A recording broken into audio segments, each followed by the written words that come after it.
हर हर महादेव। प्राचीन काल में किसी नगर में एक सेठ जी रहते थे। उनके 7 पुत्र थे और सातों शादीशुदा थे। सातों पुत्रों की बहुओं ने उसमें सबसे छोटी बहू सबसे ज़्यादा विदुषी, सुशील और संस्कारी थी। एक दिन सबसे बड़ी बहू ने सभी देवरानियों से कहा कि आज घर को लीपने के लिए पीली मिट्टी लेकर आते हैं। सभी बहुएं खुरपी और डलिया लेकर मिट्टी लेने चली गईं। जब बहुएं मिट्टी खोदने लगी तब वहां एक सांप निकला। बड़ी बहू उस सर्प को खुरपी से मारने लगी तो छोटी बहू बोली, मत मारो इसे, ये बेचारा तो निरपराध है। यह सुनकर बड़ी बहू ने सर्प को नहीं मारा। तब सर्प एक ओर जाकर बैठ गया। छोटी बहू ने सर्प से कहा, आप यहाँ से जाना मत, मैं अभी आती हूँ। ऐसा कहकर छोटी बहू सर्प के लिए दूध लेने के लिए चली गई। घर पहुंचकर वह अपने काम में लग गई और सर्प को किया वादा भूल गई। अगले दिन जैसे ही उसे ये बात याद आई तब वे दूध लेकर वह वहां पहुंची। तब उसने देखा सर्प तो वहीं बैठा हुआ है। सर्प को देखकर वह बोली, भैया मुझे माफ़ कर दो, मैं अपने कार्य में लगकर आपसे किया वादा भूल गई।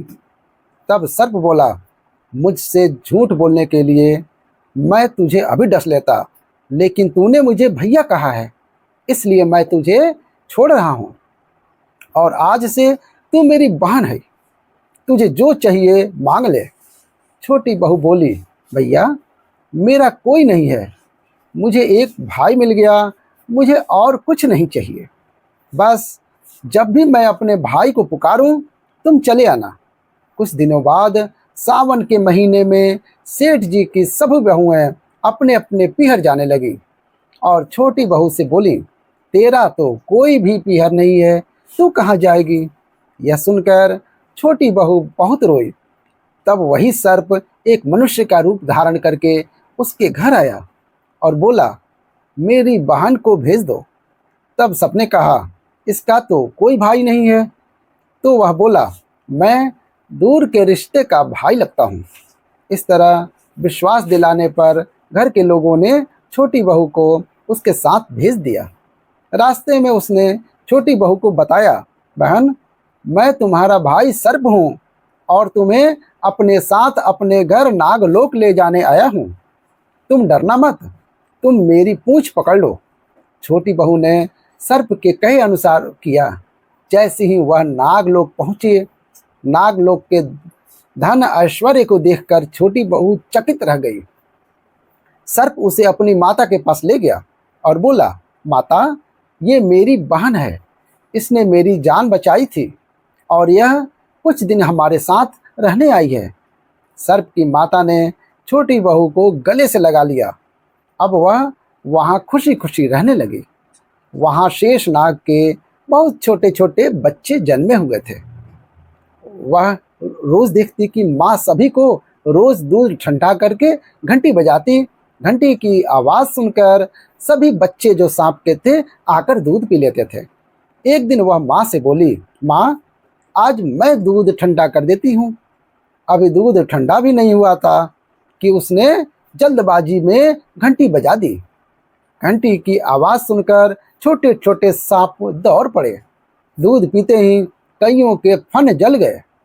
सभी सर्प बोले, हम इसे डसेंगे, परंतु माँ के समझाने पर बच्चे मान गए। तब उसके भाई सर्प ने और उसकी माँ ने छोटी बहू को हीरे मोती और जवाहरात देकर उसे विदा किया। इतनी सारी धन दौलत देखकर बड़ी बहू बोली, भाई ने इतनी सारी दौलत दी है तो इसे झाड़ने के लिए एक सोने की झाड़ू भी दे देता। यह सुनकर सर्प ने सोने की झाड़ू भी लाकर दे दी और उसकी माँ की तरफ से हीरे मोती और मणियों का एक अद्भुत हार भी दिया।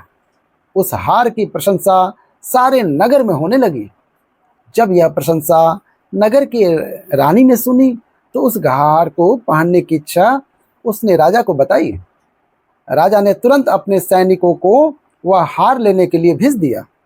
राजा के डर से सेठ जी ने छोटी बहू का हार सैनिकों को दे दिया इस बात से छोटी बहू बहुत दुखी हुई और अपने भाई सर्प को याद करके उसे सारी बात बताई।